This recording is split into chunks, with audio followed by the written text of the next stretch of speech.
What you're seeing is not a rice shortage. That is the effect. What you are truly seeing is 10% more water vapor now drowning our agricultural areas that were normally farmable with moderate rains and moderate monsoons. This water vapor is not coming out for a few more years. A predator-prey society now more than ever, I think. And that's because people have become sheeple and they rely on all of the systems of modern civilization to survive. And they really don't even have it in their mind what they would do without certain things.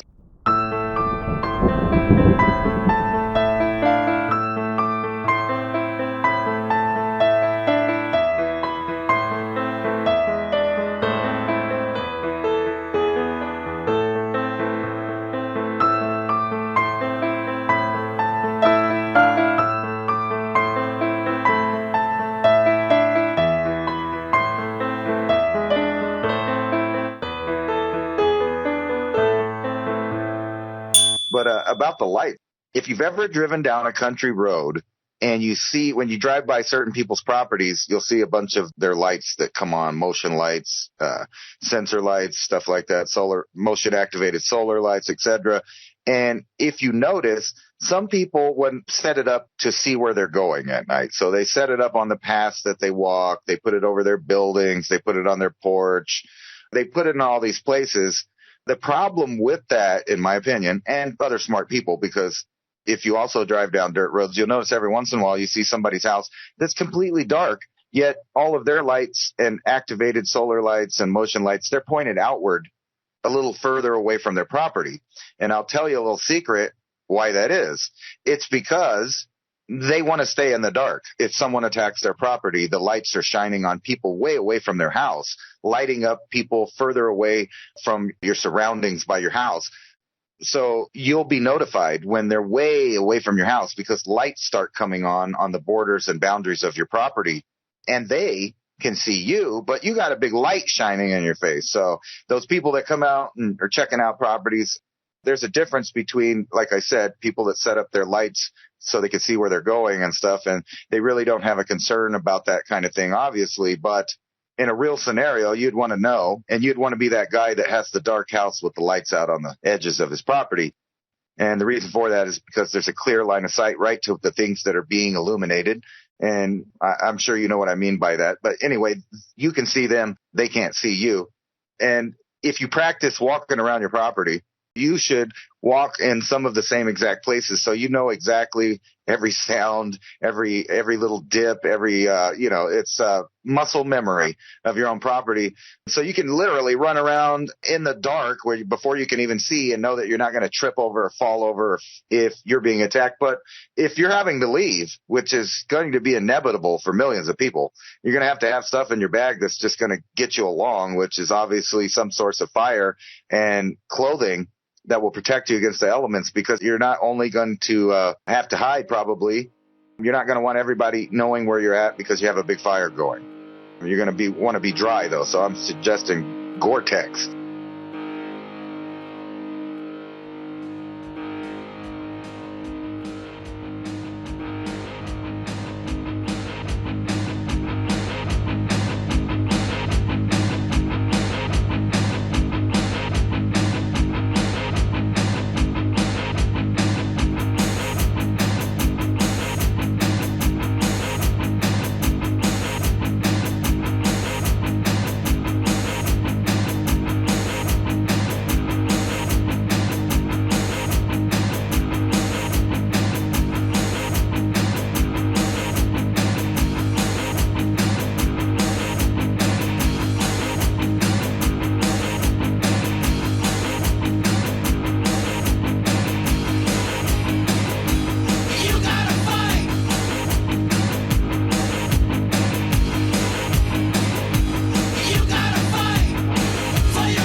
the video.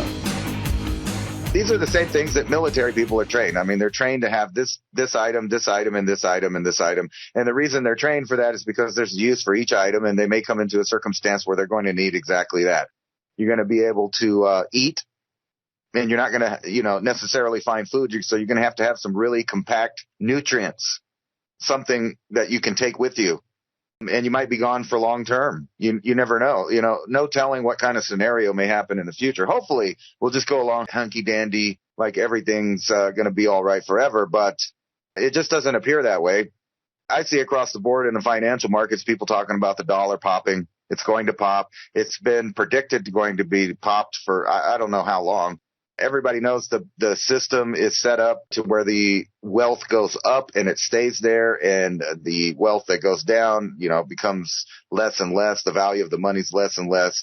The cost of all of everything goes up. So right now, what happens if you just go to the store and there's no rice because there's a global rice problem? So you're like, oh, well, that's no big deal. I don't really eat rice, right? Guess what? A lot of the rest of the world eats rice, and guess what happens whenever they run out of their main staple? Well, they're going to start eating other kinds of foods, and when they do that, that impacts the market, obviously, because now there's a shortage of other things that millions of people don't normally eat, but because they have a shortage, now they're buying other things. And I could see that dominoing. And not only that, for the people that are like, no big deal, I don't eat rice, when there actually is a food shortage, you'll realize that rice and beans and all of these other things that people really don't like to eat on a regular, which is weird because it's like the healthy food, they'll realize that they can't go get that now that they think it's a good idea. Maybe I should go buy a tub of lard. Maybe I should go buy a giant bag of rice. Maybe, a 20-pound or 3 or 4 20-pound bags of beans, just to have them sitting around in your house collecting dust in the cabinet. But when and if the lights do go out, or the money becomes worthless, or we do indeed go into a thermonuclear war with one of two superpowers that have nuclear weapons. I'm not saying that's going to happen, but it could happen. They could pick out several different targets without going to a full-scale nuclear war. And believe me, these countries have already tested these scenarios above the ground, in the atmosphere, in the water. They've been doing it. Go look up the history. I know there's several lists out there of all of the times that nuclear weapons were used in the United States, and it'll blow your mind. Most people think it was, okay, out here at Trinity Site in New Mexico by where I live. Yeah, that's the famous one. And a lot of people know about the ones in Nevada and stuff at the testing grounds way out there away from everybody. It's amazing what the people don't know about what's actually going on in the world. And I was showing this article. I was going to send it to you. It's an article from Brazil, so it's in Portuguese. But in English, it says lotteries of houses with zero cost will start tomorrow. And you look at the picture, and there's these little tiny homes, the water jug on top for their shower, and everybody's packed together while you look around them, and there's millions of acres of forest and farmland with nobody on it. And they're trying to pack everybody in these little, what I recognize as a ghetto. The classic term of it from the 40s, and also the present day term of it now, where you have rows and rows where all of the poor people live and all of the people with mental disorders. And I hate to say it, but every little branch of people that couldn't make it into society, whether they had mental problems, psychological problems, physical problems, poverty problems, criminal problems, whatever it is, the reason that they couldn't make it in society, and then they shove them all in these little areas and give everybody some food stamps and a little bit of money, just enough to pay the bills. It's all beyond belief. We're entering into this Aquarius time, and I see it as a real pivotal singularity in human history where the food supply is changing forever. And if you don't take control of your food right now, it'll be gone forever. And I'm just trying to figure out, how do I opt out? How do I not put my kids in that system? That's a recipe for disaster. That rice shortage is going to be a thing. Take a look at the NASA ozone. Just put in your search browser, NASA ozone, the ozone watch page come up. And then you look at today, I think the latest one they have is the 18th, at least the last time I was on the site. Look at the 18th. And that'll show you right now approximately how much ozone is down over the Antarctic and at the bottom half of the southern hemisphere. Now, there's also a tab up there that will allow you to go back in time. So just go back to like 2021, just 2 years ago, and take a look at the 18th diagram of how much ozone, how many Dobson units are there. And you'll see something startling, that we're already getting into what would be ozone depletion column time that generally doesn't start until August. This mesospheric ice crystal cloud event, for a better term. For those of you who don't know about the event, it was the eruption in the middle of the ocean that shot water vapor up, not the general normal ash and sulfur dioxide. Yeah, there was a little bit of that, but there was so much water vapor that went up that pretty much got washed out of the column pretty quickly. But the eruption was so violent, it shot water vapor crystals all the way up 180,000 feet into the atmosphere. And it's in this layer called the mesosphere. And it creates these clouds, these flat little surfaces of ice crystal clouds. And the ozone breaks down on that. So the more of those ice crystal clouds, the more ozone will be broken down. So that was the call. As we come into August, September, October, November of this year, the UVB radiation will be ground striking an enormous amount of places, way more toward the equator than usual. This will be the world's largest story at the end of the year.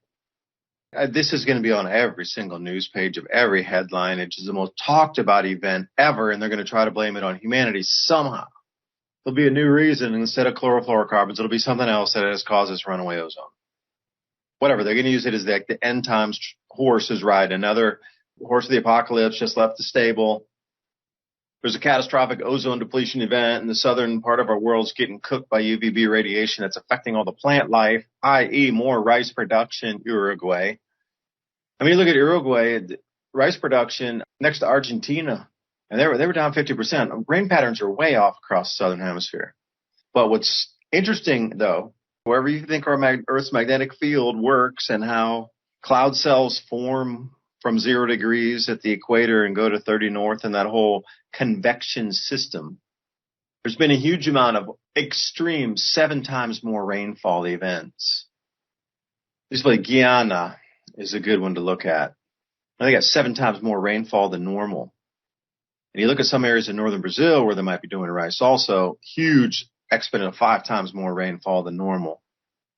Then you start to look at the equatorial areas around Indonesia. Man, it was a super soaker event, like way above the normal for their normal monsoons. I mean, dumping monsoons that just really showed the vulnerabilities of Jakarta. If it's going to keep raining this hard for much longer, then, you can't have record floods in the city and then a 5x higher record flood in the city. These rain events are showing the vulnerability of not only our infrastructure, but think about it on the other side of the planet. But the entire equatorial region, the rainfall patterns and atmospheric, whatever it is, a cavitation.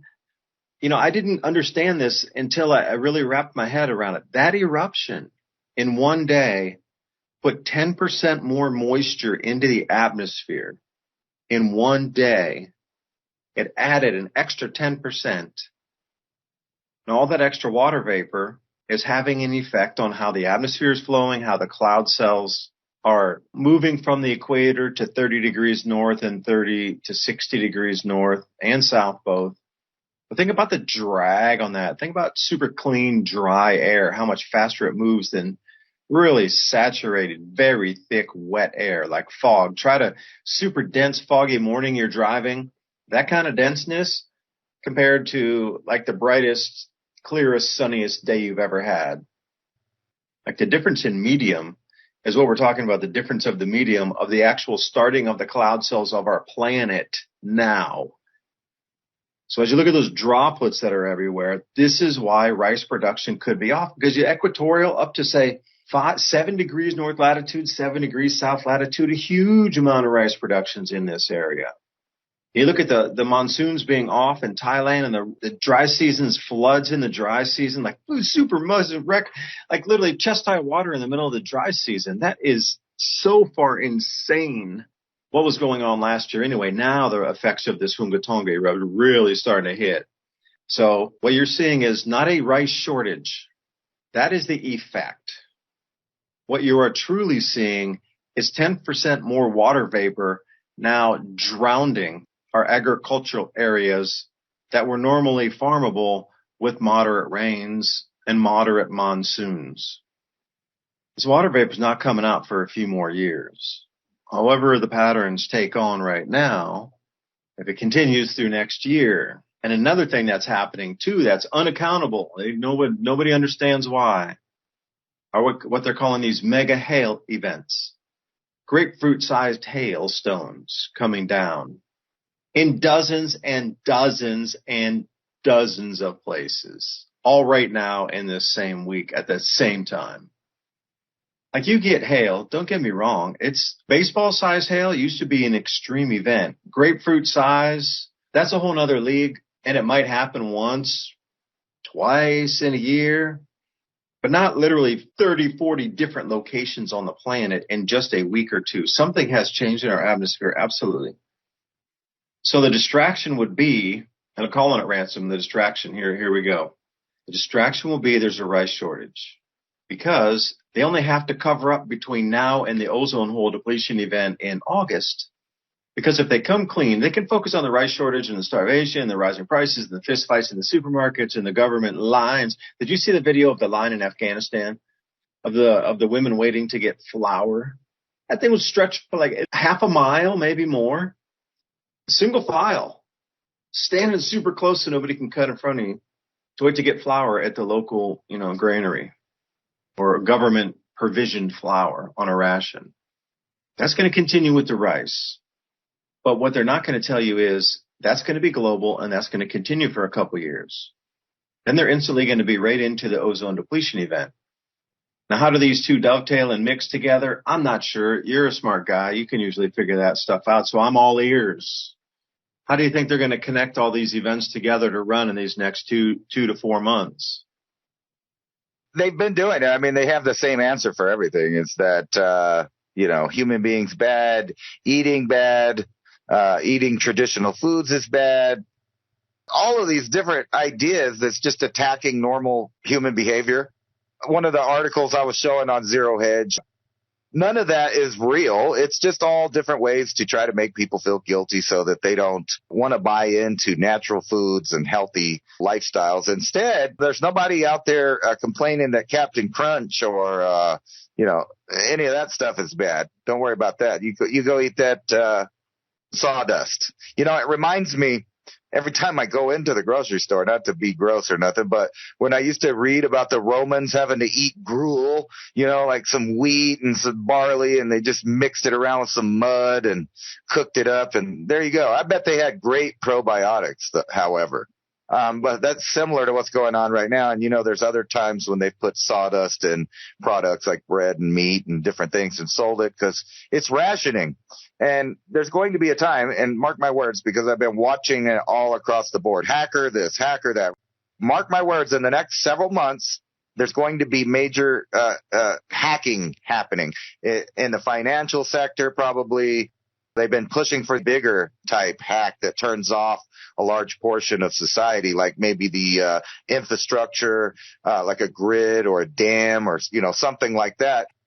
Wait till, for some reason, hackers decide to attack the food exchange or something that has to do with, trade between countries, or even hacking something that questions the value of things where it shuts down trade between countries. And I'm just wondering, if there's a world global rice shortage, why?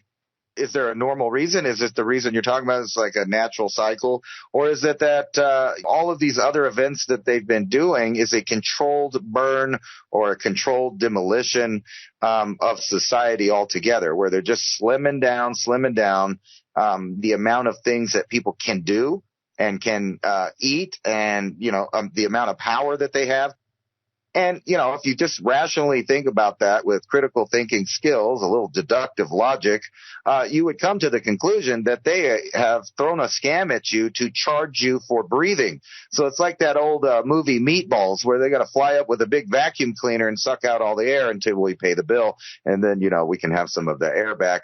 Or better yet, they could start selling air in a can like they do water in a bottle. whoever came up with that idea, hey, let's give people the grossest water on the planet and we'll hike the prices up where it costs. Like I've been in stores where a little bottle of water is like $4 and then next to it is alcohol that you can get for like $1.99. It's like a 40. So you could drink corn syrup malt liquor for cheaper than you can get some water.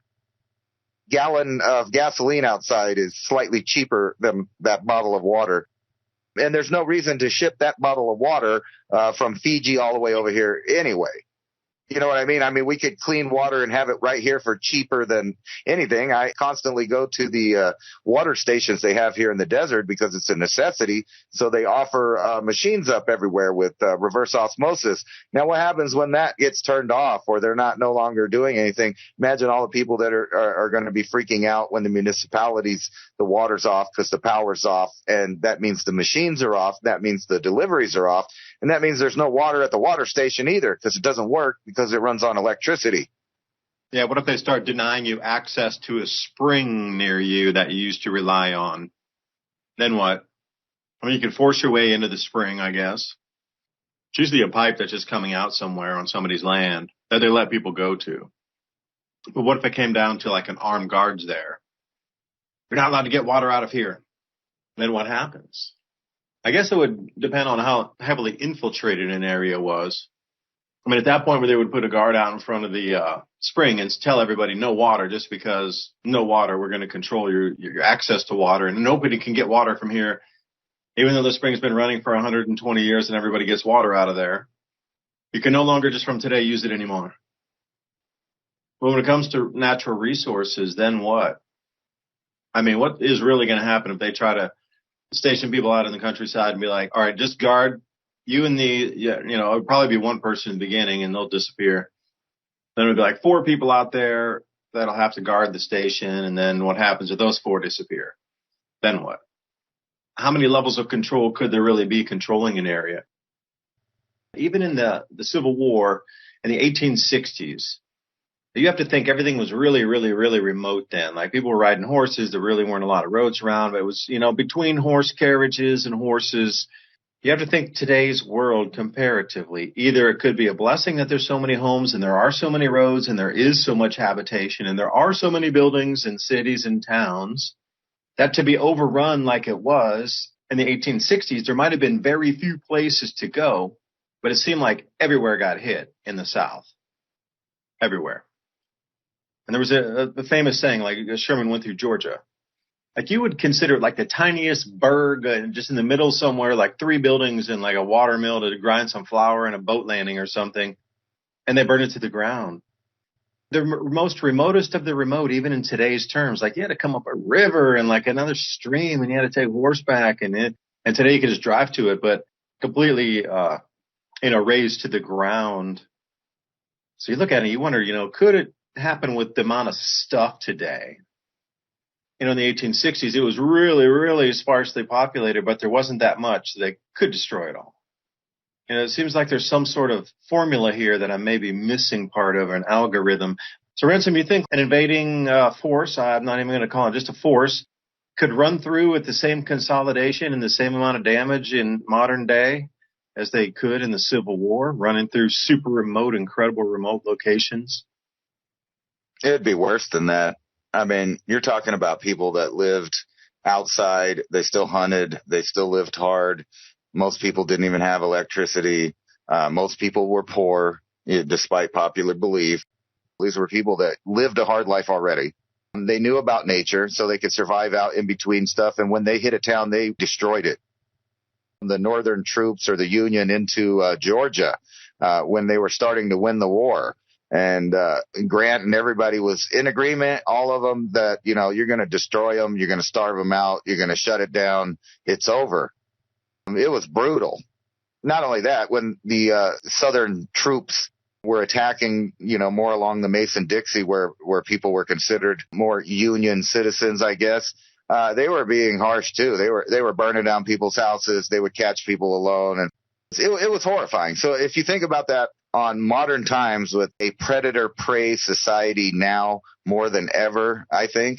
And that's because people have become sheeple and they rely on all of the systems of modern civilization to survive. And they really don't even have it in their mind what they would do without certain things. Like, where do I get food from? Oh, well, you just go to the refrigerator, or you go to the store, or you pick up the phone and you call Uber Eats or Pizza Hut, or all of those things are basically fantasy make-believe in a world with no electricity, where the government has shut down, where the water systems aren't working, so anything that makes that happen. Ask anybody that lived right after hurricane. Thank God that in hurricane and tornado situations, you have an entire nation behind them and a government that can bring aid and people that can bring aid, even though in, prior years we've seen that government is not really that good at it.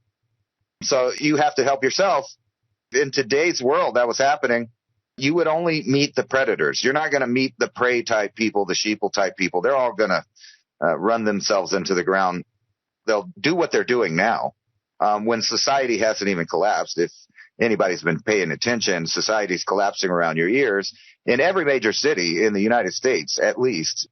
Just paying attention here, if that's all you do, and you don't pay attention to what's going on in the rest of the world. You just pay attention to what's going on in America, like a lot of Americans do, what's on TV, what's on the news, what's going on here. You would see that all over the place, people are just stealing what they want. They're flash mobbing stores. A lot of people in the public are becoming perpetual line steppers, meaning they know the rules of society, but yet they want to step over those lines anyway and cause chaos. There's different groups that no longer even believe in the system here at all, like none of it, like even in the way that the United States has always been self-sufficient. Since the World War II, we were known around the world for a manufacturing giant that, look at the military that we put out in World War II in just a few short years. It was obviously line drawing. And so in today's world, you can see that. So when they're ready for an area to collapse, they're ready for it to collapse. And all signs indicate that they are using certain countries in certain areas to destabilize the entire area. And it's not just going on like, in one part of the world, like North America or South America, Europe, Asia, Africa. No, it's happening worldwide, destabilization. And they're using war to accomplish this. They're just using war and warlords. And then like NATO and the UN would deliver all this food to people that are starving. And then it would just end up in the hands of a few guys with military trucks. That was the real government, despite the actual government that wasn't coming to anyone's aid. If they manage to fracture it here or turn off the system, it is going to be a war unlike any other war. So the only one really to compare it to, I guess, would be the Civil War, where there were groups of people moving through forests, coming into towns, villages, and farmhouses, ranch houses, people trying to just live their life out there. They really didn't know what was going on in the world or none of that stuff. But the war still came to their front yard. And then you have like the Hatfield-McCoy type thing where they were just going to stretch a civil war for years. It could have been horrible. So anybody thinking that it'll be like that as far as the mass amounts of millions of people in the cities, it ain't going to be like that. Those people are going to take care of themselves because they don't know how to function on Earth. But there will be other groups that do know how to function and that are armed and that will take. I mean, that's just a zombie movie 101, right? Like, say, for example, The Walking Dead. If you've watched that, the very first rule in that they figure out is never let anybody take their protection away from them or they will be victims immediately. So it's like that in real life. So if something happened here in the U.S. right now, I'm just going to see a mass starvation and craziness going on in the cities. And people that know how to produce are going to beef up their security, and they're going to call their neighbors, and they're going to ask their neighbors, hey, what are you going to do? Things like that will happen, and it'll be horrible. I mean, in my opinion. Now, if we just get blacked out from another country, people are so selfish and crazy that would happen too. So if you imagine if they twist a little political spin inside of anything that's going to happen, which I was saying, mark my words, there's going to be hacks, because that's what the elite are all warning about. The next big thing is going to be hackers are going to shut down the infrastructure. Hackers are going to disrupt the food supply or the energy supply or something. I don't know. It's getting spicy out there. So that's why I'm trying to, kind of at the same time pay attention, but ignore it. I just want to farm and then eat good. And when you go camping or when you leave your house for the last time because you have to, remember, eat a good meal first and then leave. Take some of the weight inside your belly. What was that old saying? You got miles to run before you sleep, miles to run before you sleep, or something like that. I think that might actually be a scenario, but I hope it's not. And I hope we just keep delaying it and kicking the can and delaying it and kicking the can and understand what's going on. But I don't know how small of a fraction that is out there that actually pays attention to what's going on. Just the absurdity of everything that seems to be happening today. Of they continue to try to have you consume more. Corporations are still pumping, and suddenly there's a cutoff.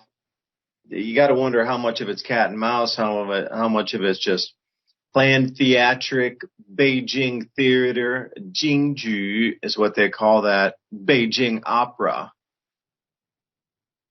And still, the majority of the lion's share of everything you need to get, like high-tech gear, it all requires chips and things that are made from China, rare earth minerals. But see, just that alone, like put all of it in the hands of somewhere else, outside of your control or sphere of influence or control. It's just maniacal, nonsensical, cartoon vehicle kind of style. So now what? You have to wonder, is this just a planned chaos and these true families at the top? I've heard them termed as white dragon families, black dragon family, red dragon family, that have been in control. And, the serpent energies and the serpent dragons as such, off-world entities, if you will. Something else that seems to be extraterrestrial, extra-human, has seemed to be in control even in Chinese society since the beginning.